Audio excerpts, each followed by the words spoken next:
All right, so welcome back to Real Estate Team Builders. I have Shon Kokoszka with us today, and this guy's a legend. I was at Keller Williams before I joined eXp Realty, and just his journey in real estate and some of the folks that he coaches, and kind of a linchpin to a certain extent in the evolution of the real estate industry. And I've had the pleasure to be mentored by Shon now and to get into his world more personally. And, being a guy that has achieved at a high level to come into someone's world that is now going to push me to levels that I didn't imagine is really, really super cool. Shon, can you do us a favor? Early on in the podcast here, I want people to really get an idea of who we're chatting with today. So do not hesitate to just brag on yourself for a couple of minutes. All right. So no humility in what you're about to go through. No humility. Okay. I'll do my best. And thank you so much, Lars. Because you're a super humble guy. I believe that, humility is kind of an aspect of connecting with people. Nobody likes somebody with a huge ego. In fact, ego to me is an acronym. It's edging God out or eliminating growth opportunity. So I do my very best to erase the board of my achievements every single day and remain open and coachable and just that sponge. There's 1,000 different things we could do in real estate sales or team building or revenue share development. Yet, what should you do? And there's always somebody out there who's got the secret sauce, right? And we're constantly learning from the successes of others. I think that's important because, the smart person, Lars, they learn from their own mistakes, right? Now, the smarter people, well, they learn from the mistakes of others, right? Hey, I saw that happen. I'm not going to do that. I'm going to take the shortcut. And of course, the extraordinary people, they learn from the successes of those that have gone before them. So I'll share with you a little bit about my success. I'll share with you a little bit about my learning experience, because I don't like the word failures yet. I'll just kind of rewind the tape. Let's kind of start at the beginning. Single mom raising 2 kids in real estate sales and juggling so many things. She was amazing at what she did. In fact, her first year in real estate sold 104 homes, which back in those days, unheard of, right? So I kind of grew up around real estate. I was answering phones when I was 16 years old at the office. I was her courier. I did everything that I possibly could. Well, I finally decided to get my real estate license when I was 20 years old and jumped into real estate sales, almost found immediate traction just because I got a lot of that stuff through osmosis, right? I was probably one of the first buyer's agents on the face of this planet. The model didn't exist back then, yet she worked the listing side, I worked the buyer side. We started a team together at Remax and just right out of the gates, consistently top 100 internationally with that organization. So as a buyer's agent, I would consistently close over 100 buyer sides per year, several $100,000 commission months as a 21, 22, 23-year-old kid, right? Just living the life, living the dream. And I got picked up by a few of these national organizations like Howard Brinton seminars and iSucceed.com back in the day, iReal, National Association of Realtors, and many of the state boards would also hire me to come in and teach people how to sell real estate. Now, there's no real intention. There was no real purpose behind what I was doing. It was just more ego-based back in those days. So back then, I'd have no problem throwing humility out the window, by the way, Lars. But, learned a lot from being put in that position. By the way, if you can ever get yourself in a position to teach others something about what you're passionate about, well, guess what? The student or the teacher, they always learn more than the student, right? Always, in every case, because you have to prepare yourself to go 2, 3, 4 levels deep on any of that subject matter, just in case you're challenged. Well, I found a lot of just fulfillment in doing that. We built the team to what we called 7th level, where I personally didn't need to be there any longer. I'd leveraged successfully, like you, Lars, through models, systems, technology, and people. And frankly, I was more of a distraction at the real estate team than anything else. Now, so I found myself on the road about 200 days per year on stage after stage after stage. And then we had our first child in 1999. And I decided, I don't want to travel anymore. I don't want to do this anymore. I want to be home. I want to spend time with this little baby, right? So I looked at my resources. I said, well, Shon, what do you really know? And frankly, all I know is real estate. And I do understand business modeling. I understand compensation models. I understand a lot about business, yet real estate is my passion. So I decided I'm going to get into line extensions, things that just made total sense for the extension of a real estate team. So I got into mortgage. I started a mortgage company, a title company, land development, and then ultimately a home building company. Lars, the idea was 6 income streams on 1 transaction. I mean, think about it. I would represent the development company when we acquired the land. They would pay me a great commission. and I'd get, entitlements in place. As soon as that happened, then I'd pull in curb, gutter, water, sewer, electricity. I would sell the lots back to my building company. We'd build the home, collect a supervision fee as part of our budget, which exceeded our expenses. So there was more money there. And then, of course, the real estate company, whether it was pre-sold or not, would list the property. The mortgage company would finance the home. The title insurance company would provide the insurance. And because everything we did was above $1 million, well, the cycle started again for the mortgage company, the real estate company, the title company. And we were making money hand over fist, man. I mean, it was like everything I touched turned to gold. We could not make a mistake until 2008, right? Then the market completely collapsed. It turns on a dime. And I was forced to become a short sale expert on my own stuff at that time. Now, I had over 100 homes under construction, all above $1 million. I had 16 land developments rolling. And man, all I needed was 2 more years of a decent market, and I would have been able to retire because I kept reinvesting everything that I was making. Now, sadly, nobody wanted what I owned. So it was deeds in lieu of foreclosure. It was short sale after short sale after short sale.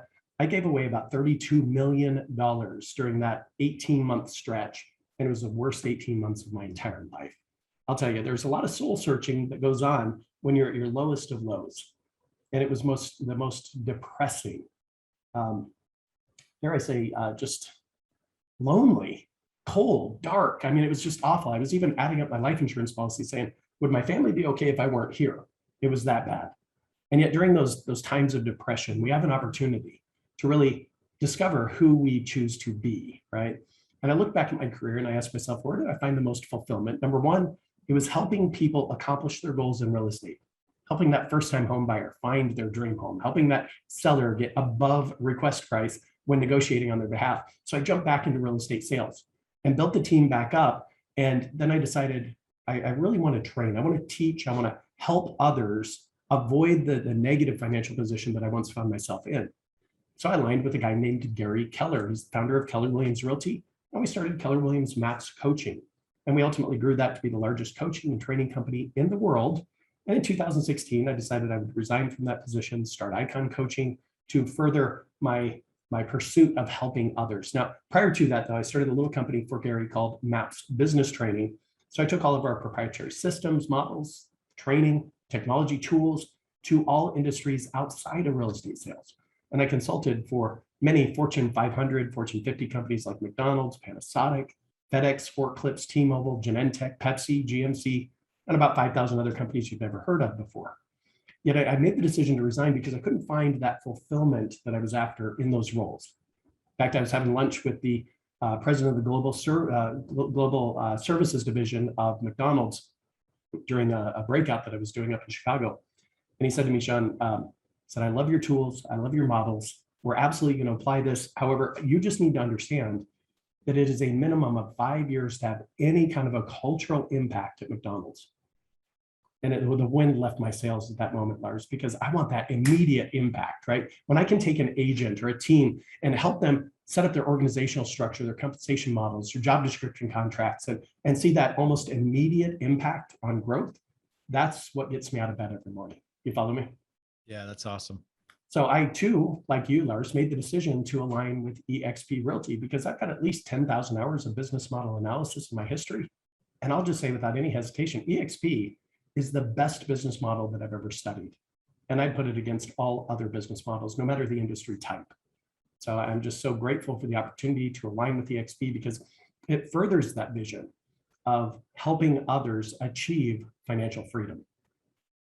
Yeah, awesome. And I'll probably ask a couple more questions about EXP as well. But let's get into, we chatted before I hit record. And as you kind of look back on your journey personally and what it took to achieve success, get knocked down, and then sort of re-achieve success and then pivot. And then, so you've done this multiple times throughout your career. And then you coach some, and you may or may not want to say who, but you coach some of the highest level teams in the countries, like multiple thousands of transactions. Yeah, and so doing over 8,000 transactions per year, another client closing almost 6,000 transactions per year. So yeah, I mean, it's the highest level that you could possibly imagine to get to in team development, no doubt.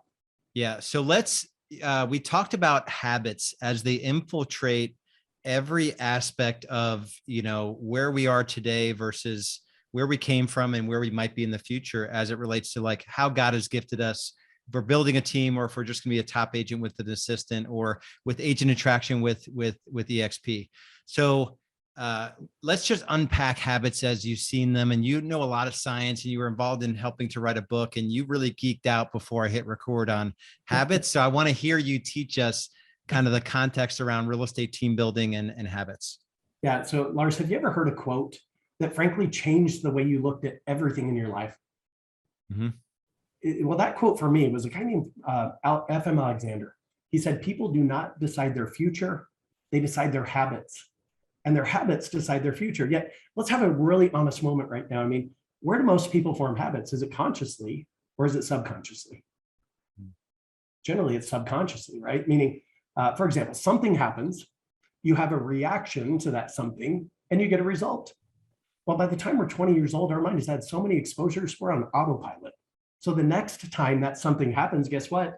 You have the same reaction, don't you? And sadly, we get the same result. So in order to get to better, whatever that is for you, in order to get to better, you've got to get to different. Now, I think part of this is bringing conscious awareness to the habits required for you to achieve the success that you want. So to identify an activity that's going to produce the result that you want, like let's talk about real estate sales for a moment. If I could say, okay, I'm going to create 10 live conversations every day, come hell or high water, and that is the activity that I want to bring to what I call the point of automaticity, where I just show up to work and this is what I do. It's part of my self-image, right? Now, by 10 conversations per day, if you apply Pareto's principle to that, you should do multiple transactions every single month. I mean, let's face it, everybody listening to this podcast or watching this on YouTube, you all want more appointments. Of course you do. In order to have more appointments, though, you must create more conversations. I mean, obviously you want more contracts, right? When's the last time you did a contract without an appointment? So you need more appointments to get more contracts, which means you have to have more conversations. Obviously, we want a bigger bank account balance, don't we? That's part of why you're listening to this right now. So if you want more money, you need more contracts. If you need more contracts, well, you need more appointments. So let's reverse engineer it down to the one thing you can control. That's how many conversations you create every single day. Now, whether you do it yourself personally, or if you leverage that out through like an ISA team, whatever the case is, more power to you. See, I want you to think in terms of 3 words. That's who, not you. And this is what Lars teaches every single day, right? I mean, it's who, not you. It's also who, not how. See, anytime I think of doing something unique and different, maybe for Icon Coaching, maybe it's a new program, it's a new platform, whatever the case is, I have to be honest with myself and say, you know what, Shon, you're probably only proficient at maybe 20% of the tactical work associated with that job description. Now I can invest the other, the time, the energy, the money, the resources to master the other 80%. Yet one thing I know for sure is there's a who out there who knows the how. And if I can develop a compensation model that's mutually beneficial, where I know I'm going to get a solid return on my investment, then I'll engage that person to do that for me. It's how we create time abundance, right? Yet a little bit more about habit formation. I want to kind of digress. I'm going to share with you one of the greatest ahas that I've ever received in my life. And I was fortunate to get this awareness or this epiphany at 17 years old. Now, my wife and I are high school sweethearts. We met in the 7th grade, by the way. We started dating when we were 16, married at 21, had our first child at 28, and now we're coming up on our 29th year of marriage. Yet we're 17 years old at this time. We decided it's a Friday night, we're going to go see a movie. And we invited her older sister, 4 years older, and her sister's new boyfriend. I'd never met this guy before. And I agreed I would drive, so I pulled up to the house to pick them up. And Lars, this guy came out of the house, and this dude is built, man. I'm telling you, he had like biceps the size of my thighs, right? I mean, just a bodybuilder, probably body fat of maybe 11%. I mean, just shredded, right? And I'm 17 years old. I want to look like this guy. So I got to know him a little bit. His name's Paul. I said, hey, Paul, tell me, how often do you go to the gym, buddy? He said, well, every day. I said, even Sundays? He said, yeah. I said, how long's your workout? He said, at least 2 hours every day. My jaw about hit the floor. I said, now, Paul, I'm 17 years old and I'm having a hard time getting to the gym 2-3 times a week, let alone every day for 2 hours. How do you do it? And he looked at me, Lars, like I was crazy, right? He said, Shon, it's just something I do. So you get the point, right? I mean, Paul had brought this activity of going to the gym to the point of automaticity. It's part of his self-image. This is who I am. This is what I do. And guess what? Paul gets to look the way Paul looks. So I would challenge everybody who's watching this or listening to this to say, what is that activity that if you just brought that to the point of habit, that your business would look amazing? And where the rubber meets the road is the number of conversations that you create every day. I mean, the whole purpose of marketing is to get your phone to ring so you can create a conversation, right? The whole purpose of marketing, whether it's in the digital space, get them to complete a web form so you can collect their contact information to create a conversation. At the end of the day, and I hate to make it so darn simple, Lars, yet it's about the number of conversations that you and I can create every single day, because that is the one metric that's going to help us blow it up. In fact, there's only three things in which you can control. In real estate sales or revenue share development, only three things you can control. Think about it, there's so many things outside of your control, right? You can't control interest rates. You can't control President Biden. You can't control the inventory in the market, the buyer's motivation, the seller's cash position. You can't control any of that stuff. What you can control are these three things. Number one, you can control what you say. Number two, control how you say it. And then third, how many people you say it to.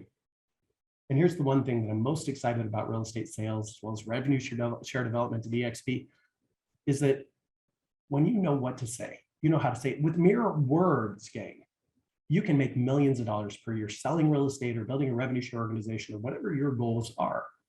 So you got to know what to say it to enough people. So practicing your craft is something that's critically important. Now, you may be at the top of the top in your game. Just agree with me that practice isn't something we did, it's something we do. And the more you practice, the more competent you become. That impacts your confidence at a very high level, and it impacts your mindset at the highest level possible. See, I believe that we all start with a foundation in real estate sales. Now, the foundation, many people actually, they skip the foundation, don't they, Lars? They just get right into production. And they're like building a house of cards that's going to collapse. No doubt about that. Like if you were to build a home right on the sand up against the ocean, the first thing you would do is you'd hire an engineer to engineer your foundation. You'd hire a crew to come in and make sure it's installed appropriately. Yet realtors skip that step when they get into real estate sales, don't they? Now there's four basic things that impact the strength, the depth, the width, and the amount of steel that you have in your foundation. It's number one, your knowledge. In essence, you got to know what to do. You got to know what to say. Your skills, you got to know how to do it. You got to know how to say it. And when we focus on those two categories, that immediately impacts our mindset in a very positive way. And the fourth thing is habits.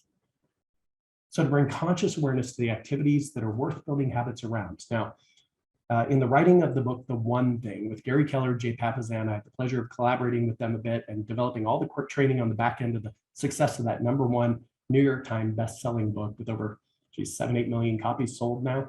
I'll tell you, we discovered some research around habit formation by a gal named Megan Oaten out of the University College of London in Australia. Now, the old thought was, well, 21 days to form a habit, right? That's actually a third of the time required in order to sustain the activity. So the key here, again, is to identify consciously what is the activity that's going to produce the result that you want. Then apply discipline to the point that you own the habit. So do it for 66 days in a row. Get a habit tracker. In fact, on my website at iconcoaching.com is the 66-day habit tracker. Just feel free to go there, go to the resources, look for the 66-day habit tracker, download it. What you're going to see there is a single sheet with 66 boxes on it. Now at the bottom, there's some affirmations that are in alignment with habit formation as well. And yet every day you do that activity. For example, I'm going to make 10 conversations happen every day. And every day you do that, you put an X over one of the boxes. Now, Lars, what happens to your motivation, your energy around owning this activity as a habit when you've strung together 12 or 14 X's in a row? Oh, it goes way up, doesn't it? I mean, just maintain the chain. That's all you have to do. And at the end of 66 days, you should own that activity as a habit. Now, that part of the methodology came from a guy, you might have heard of him. His name's Jerry Seinfeld. I'm not kidding, Jerry Seinfeld. Before he was the Jerry Seinfeld that we all know and love, he had a simple annual calendar up on his refrigerator. And it was month by month. And he said, the one thing I have to do every day is write and memorize one funny joke. You know, practice it over and over, get the inflections right, the pauses right. And every day that he did that, he just put a red X over that day of the calendar. I did what I was supposed to do. Really that simple. Yet think of the compounding effects of doing that one thing every day for Jerry Seinfeld. I mean, after 30 days, you got a full stand-up routine. After 3, 4, 5 years, guess what? You get the Seinfeld show. And now any person on the face of this planet who has access to the internet knows who Jerry Seinfeld is. It's the compounding effects of just doing a handful of things right every single day. Now, part of the challenge is you don't have to be disciplined in all things, okay? It's just discipline in just a handful of things. In fact, when we look at everything you could do in real estate sales, there's only a handful of things that are actually going to move the needle for your production, your net worth, and your bank account balance. It's number one, practice, okay? Just practice to the point. See, amateurs practice till they get it right. Professionals practice till they can't get it wrong. Okay, so practice your buyer presentation, your listing presentation, the 6 common listing presentation objections, the 10 common buyer objections. Know what to say, know how to say it. And of course, you have to say it to enough people. So the next 2 points on the 20% job description list are lead generation and lead follow-up. Now, you do those 3 things right consistently every day. And I encourage you to make those AM tasks because your willpower is as high as it's going to get in the morning hours. So from 8:30 to 12, just time block the time, focus on practice, lead gen, lead follow-up. 12 o'clock, you kind of shift gears and you go to the next 2 points on what I call the 20% job description list, right? That's go on appointments, negotiate contracts. And those to me are PM activities. Now I'm referencing Pareto's principle, obviously, the 80-20 rule, right? I mean, Pareto, an Italian economist, he's studying the economics of Italy. He looked at money, and 80% of the wealth was controlled by just 20% of the population. He looked at real estate, 80% of the land controlled and owned by just 20% of the population. And in real estate sales, 20% of your actions will yield a minimum of 80% of your results. And here's the secret, gang. You ready? Tune in. Here's the secret. Figure out how to give an inordinate amount of your time to those 5 things, okay? Stay out of the 80% stuff, leverage that off through other people, models, systems, technology, and focus more of your time on those 5 things. Practice, lead gen, lead follow-up, go on appointments, negotiate contracts. And that's the key, no doubt about it. Awesome. And if you're a team leader, right, I've seen a lot of team leaders sort of abdicate, you know, like I'm out of it now, and they bring agents into their world, and they don't apply these disciplines with their agents. And the biggest thing you could do, and the biggest blessing you can give to your agents, is literally take everything that you just said and make sure your agents are applying that AM, PM principles, the 5 things, and the 80-20 rule, and then provide the systems and the administrators to allow your agents to be able to do those activities. And that's how you build an organization selling 6,000 or 8,000 homes, right? You're just sort of duplicating yourself. Exactly right. In fact, I'll just quickly walk through this model. So if you're listening to this, I'd encourage you to go to Lars' YouTube channel. Check this out because it is a little bit visual, where I want you to imagine a pyramid, though, that has 5 sections to the pyramid. At the base of the pyramid, it's the foundation, right? It's the knowledge, skills, mindset, and habits of the individuals that you're working with. Second is the pipeline phase. That's everything that you, your agents, are doing proactively to identify and earn the business of the buyer and seller prospects in the marketplace today. Now, with tenacity, you and your agents are going to break through to this position of momentum. Now, momentum, to me, is the greatest magnifier, right? When we lack momentum, we look 10 times worse than we actually are. Yet when we possess momentum, we look 10 times better. So once we get to momentum, and here's where most people fall down, is they get sucked down in the weeds, don't they? They start holding the hands of the clients, dealing with inspection issues, mortgage issues, title issues, right? And so they get to this position of momentum one month just to fall backward the next month, back down to pipeline. Then they have to work, and they get back to momentum just to fall down again into pipeline the following month. So once you get to momentum, here's the key. You've got to apply now leverage to your model. This is the 4th category of the pyramid. So it's foundation, pipeline, momentum, and leverage. There's 4 categories of leverage. It's through models, systems, technology, and people. Now, ultimately, again, it takes tenacity. You'll reach the position of mastery. Yet Malcolm Gladwell will tell you it takes 10,000 hours to master anything. Now, if you're a team lead, what you want to do is focus your energy, your time, your resources, number 1, in the foundation of your agents. To hire in trainers or apply your time to train them yourself through knowledge, skills, mindset, habits. And of course, then it's the leverage aspects. What you want to do is you want to apply leverage for your agents so they can give an inordinate amount of their time to the 5 things we talked about earlier: to practice, lead gen, lead follow-up, go on appointments, negotiate contracts. I mean, from a team lead's perspective, you want to take everything off of their plate, from writing contracts, setting up inspections, attending inspections, inspection negotiations, dealing with mortgage companies, title companies. Let them do what they do best. So when you apply your time and energy to foundation and leverage, you're going to get your salespeople up to momentum, and you're going to keep them in momentum. That's awesome. And it's worth jumping over to the YouTube channel, Real Estate B School, to look at that visual there. Shon, let's kind of land the plane here. I want to ask you a question. You touched on it a little bit. You know, your move to EXP. I moved to EXP just over a year ago, and when I get someone in a conversation that has played the game of real estate and the various facets of the game of real estate at the highest levels, a guy like you, we just have to slow down and have a conversation about it, because there's still some myths around EXP, and there's still, as I was for years, and you may have been, you know, I was closed off. My gate was closed around EXP, and I just had these beliefs around MLM and pyramid scheme or whatever crap, you know, we put in our heads. Sure. So talk a little bit more about EXP, your decision to move into EXP, how you see it as a step change in our industry. Yeah, well, first off, I rejected the model just like you, Lars. I rejected it for years. And yeah, I just had somebody that I respect reach out to me, somebody I've known for 25 years in this industry. We go all the way back to the Howard Britton Star Power days. And he said, Shon, you just need to take the time and investigate this model. And I had every objection. Now, I'm the founder of Icon Coaching. I've got clients with Remax and Sotheby's and Compass, and you know, you name it, I coach them. And I said, if I claim affinity to one brokerage over another, well, then my business is going to die. Well, Lars, frankly, nothing was further from the truth. My business exploded when I shifted over to EXP. Yet the one thing that really got me over the hump was, you know, Tim Harris reached out to me and said, Shon, you owe it to yourself. You owe it to your family. Just check out the model. I'm not asking for a commitment. I'm not telling you you have to shift over to EXP. Just spend some time with me and let's dive into this model. Well, at the time he lived in Austin, Texas. We went up to brunch one day. We got deep into the numbers. And after that brunch, that night, I remember I could not sleep. Lars, I had EXP insomnia. I was checking out every video I possibly could. I'm reaching out to friends that I have that had made the shift over to EXP and asking them about their experience. Had great conversations with people like Gene Frederick and Brent Gove, and really got into the numbers behind revenue share. See, the challenge that I see is that no matter what brokerage you're associated with, if it's not EXP, you know, you're being leveraged.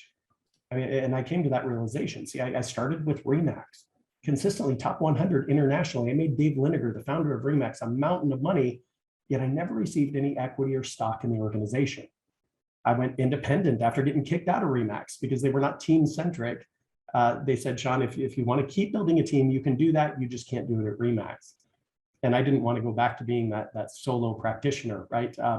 And so I went independent. I thought, well, I'm at the pinnacle, right? I'm going to start my own brokerage, my own brand.